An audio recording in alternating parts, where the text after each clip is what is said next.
മഴക്കാലമാണ്. നമ്മുടെ ഓർക്കിഡ് പ്ലാന്റ്സിന് പ്രത്യേകമായ പരിചരണം ആവശ്യമുള്ള സമയമാണ്. Welcome to orchid villa. ഞാൻ മാക്സി ജൂഡ്. മഴക്കാലത്ത് നമ്മൾ പ്രത്യേകം ശ്രദ്ധിക്കേണ്ടത് നമ്മുടെ ഓർക്കിഡ് പ്ലാന്റിന്റെ മീഡിയൻസ് ഒക്കെ ക്ലിയർ ആക്കി വെക്കുക എന്നുള്ളതാണ്. ഇപ്പോൾ ചെയ്തിട്ടില്ലെങ്കിൽ കുഴപ്പമില്ല, ഇനിയാണെങ്കിൽ നമുക്ക് ചെയ്യാനായിട്ട് പ്രത്യേകം ശ്രദ്ധിക്കുക. ഇതുപോലെ ഇങ്ങനെ ഇലകളൊക്കെ ഉണങ്ങിയതുണ്ടെങ്കിൽ അതൊക്കെ നമ്മളെടുത്ത് മാറ്റിക്കളയുക. ഇല്ലെങ്കിൽ ഇതിങ്ങനെയൊക്കെ കിടന്ന് ഫംഗൽ ഇൻഫെക്ഷൻസ് ഒക്കെ ഉണ്ടാകാനുള്ള സാധ്യത കൂടുതലാണ്. നമ്മൾ ഫ്ലവർ വന്ന് പോയിട്ടുള്ള ഇതുപോലുള്ള ഉണങ്ങി നിൽക്കുന്ന ഇതെല്ലാം നമ്മൾ കത്രി വെച്ച് കട്ട് ചെയ്ത് കളഞ്ഞ് ക്ലീൻ ആക്കി വെക്കുക. ഫ്ലവറൊക്കെ നമ്മുടെ മീഡിയത്തിൽ വീണിട്ടുണ്ടെങ്കിൽ അതൊക്കെ എല്ലാം എടുത്ത് കളയുക. നന്നായിട്ട് ക്ലീൻ ആക്കി വെക്കുക, ഇല്ലെങ്കിൽ ഫംഗൽ ഇൻഫെക്ഷൻസ് വരാനുള്ള സാധ്യതയുണ്ട്.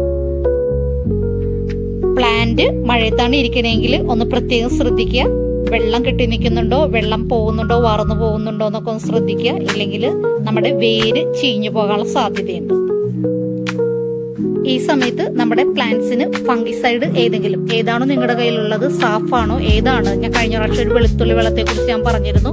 അത് ഏതായാലും നിങ്ങൾ ആഴ്ചയിൽ ഒരു പ്രാവശ്യം ഫംഗിസൈഡ് സ്പ്രേ ചെയ്ത് കൊടുക്കാൻ മറന്നു പോകരുത്. പ്രകൃതിയിൽ നിന്ന് നമുക്ക് കിട്ടിയിട്ടുള്ള ഏറ്റവും നല്ലൊരു ഫെർട്ടിലൈസറാണ് മഴവെള്ളം. ഈ സമയത്ത് നമ്മുടെ പ്ലാന്റ്സിൽ മഴവെള്ളം വെച്ചൊന്ന് കുളിപ്പിച്ചൊക്കെ കൊടുക്കുക. നമ്മുടെ പ്ലാന്റിന് അകത്തൊക്കെയാണ് വെച്ചിരിക്കുന്നതെങ്കിൽ ഒന്ന് പുറത്തോട്ടൊക്കെ ഇറക്കി വെച്ച് നമ്മുടെ പ്ലാന്റ്സിന് ഒന്ന് നനവ് കൊടുക്കുക. മഴവെള്ളം വെച്ച് നനച്ചൊക്കെ കൊടുക്കുകയാണെന്നുണ്ടെങ്കിൽ നല്ലൊരു പ്രത്യേക ഗ്രോത്ത് തന്നെ നമ്മുടെ പ്ലാന്റ്സിന് ഉണ്ടാവുന്നതായിരിക്കും. ഈ സമയത്ത് ഫെർട്ടിലൈസർ ചെയ്യുമ്പോൾ ശ്രദ്ധിക്കുക. നമുക്ക് കെമിക്കൽ ഫെർട്ടിലൈസർ എന്ത് വേണമെങ്കിലും ചെയ്ത് കൊടുക്കാം, ഓർഗാനിക് ഏത് വേണമെങ്കിലും ചെയ്യാം.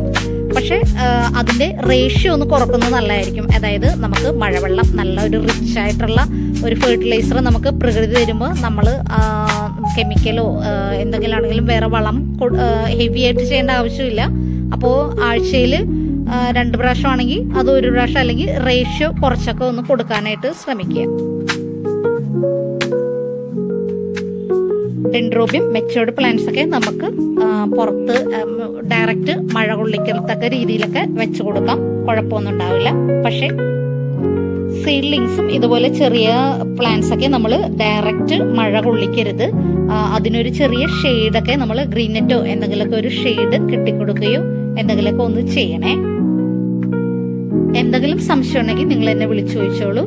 നിങ്ങൾക്ക് ഈ വീഡിയോ ഇഷ്ടമായെങ്കിൽ ഒന്ന് ലൈക്ക് ചെയ്യുക, സബ്സ്ക്രൈബ് ചെയ്യുക, ഓരോരുത്തർക്ക് ഷെയർ ചെയ്ത് കൊടുക്കുകയൊക്കെ ചെയ്യുക. Okay, thank you.